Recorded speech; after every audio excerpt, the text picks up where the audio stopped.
Defense in white, offense in orange. Tempo, important change this spring. David Ash taking the field. Nice to see you can hand to Jonathan Gray, tempo or not. Oh, yeah, and this kid is just so slippery, and he's beginning to mature as a confident ball carrier, that's for sure. So we've got our Texas tempo counter up there.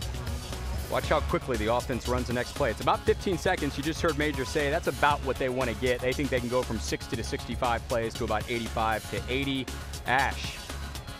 MJ McFarland, can he be a part of this offense? Yeah, this offense is suited for him because he's such an impactful player there in the middle of the field. He's got those great hands and that great size. And I can tell you with this Texas tempo counter, that's not enough rest for the defense, no, KD. I know it's not. No way, enough Jose. rest for those big uglies up there. That was 10 seconds. Ash to Mike Davis.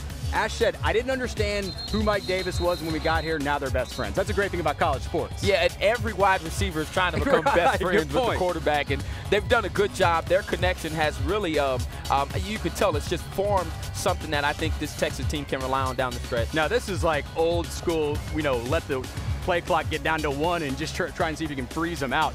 24 seconds it's actually going up to. Little audible, though, and you go to Gray up the middle. And then there wasn't a lot of pre-snap movement on the side of the defense because of that up-tempo offense, and it allows those running lanes for Jonathan Gray to do his thing. All right, David Ash now looking for Bryant Jackson. They said Jackson's the old man of the wide receiver corps. Yeah, he's that cagey veteran that you don't want to cover because he does that old man move like backing you down. I know the old man move. Texas settles for a field goal. Case McCoy, Cedric Reed, and Chris Whaley got to him.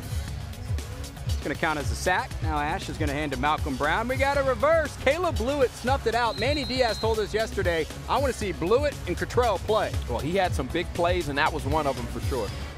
2nd and 1 for David Ash. Deep pass to Mike Davis. Boy, his deep ball's gotten so much better in 2 years. Oh, man, that thing just jumps off his hands, and Mike doing an excellent job of getting outside and really straining that safety. It's hard to come off of that hash and make a play on that side of the field, and that time there it resulted in a touchdown. Are Ash's eyes getting better with Major in terms of looking guys off? I agree, yes. All right. Glad I got something right. All right, now we got Duke Thomas. Thomas playing both ways this spring. Did you see anything offensively from him? Yeah, I mean, he made a big third down catch there in the red zone on the 3rd down, but it's hard to make that transition. I tried it as a wide receiver from a DB. You did. I wasn't good enough, KD, so they moved me back to defense. You were too good of a safety. How about Sherrod Evans? What did you see from this DB here?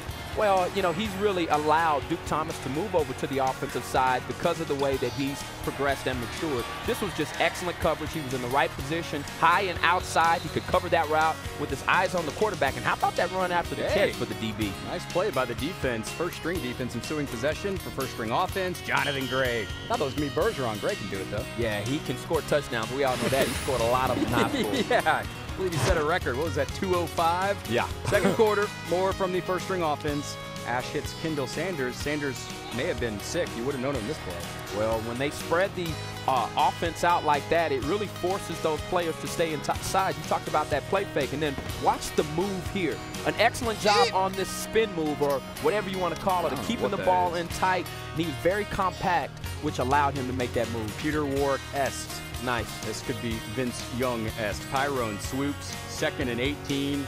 Not this way, not that way. This is a big man to get in front of, too, AB. Yeah, and he's so methodical because he doesn't look like he's moving fast at all, but he's certainly, with those long strides, eating up turf. All right, 3rd and 6, showing off his legs again. He made a quicker decision on this one. Watch out. Watch out, Mr. Turner. He held on for dear life there. 3rd and goal, or 2nd and goal now. Swoop's going to hand it off to Brown. Dalton Santos. Santos came to play. He's lost some weight, looks better, doesn't he? He does. He's moving around well back there, and he's such a nasty defender. That kid loves sticking his nose in there. He is. 3rd and goal. Swoops is going to escape Peter Jenkins. They said Jenkins has had a really good spring. Jordan Hicks almost gets him. He does get to the goal line. Swoops definitely showing he has some moves. Let's go back to the first string. David Ash going to scramble. Major Applewhite wants to see him do this more often, but Hicks going to get the interception. David would have 2 on the day. And that's just doing too much here. He probably wishes he had this one back, but if you're Jonathan Gray, you got to start getting a feel for your quarterback. If those two are going to be in the backfield a lot, those types of plays they can make down the stretch if they communicate well with one another. Case McCoy now with the first string offense. Deep pass to John Harris. We see Harris has the size and the speed. Can he play football in the fall? I think so, and I think it's his time. You know, you saw a guy like Jeremy Hills. You heard Major Applewhite talking about it. He's a player that could have that type of role this year. Bergeron easily scores. Longhorn score, that is. Texas still up 24-10. That was kind of confusing. I don't know how you guys did it in the booth. Under 30 seconds left in the first half. David Ash's pass intended for Jackson. That sailed a little bit. Yeah, but I'd also like to see Bryant Jackson get higher there to allow that pocket to be just a little bit bigger for David Ash. He took a chance throwing it in between two defenders, and it turned out to be an interception. All right, we get to the third quarter. Connor Brewer, redshirt freshman, 24-10 at this point, 3rd and 10. He's going to roll right. That man John Harris again. We know he has the size. They've moved him to H-back this year. Yeah, he's been playing it all, and I think he'll make a difference. This offense, like I said, suits him perfectly, and he's not scared to come down there and crack on those linebackers and linemen. Why would you with that size? Texas is now up 24-13. Jalen Overstreet, a lot of fans want to see him, 3rd and 16, feeling some pressure. Uses his feet for a big gain. Could he be the Wildcat guy, AB? It just depends, because Jonathan Gray and, of course, Joe Bergeron have had some success there, but you can certainly use him down here in the red zone with his running ability. 3rd and 8, Overstreet dropping back again, once again, using those 2 legs to get a first down. Texas would go on to score, and Texas would win.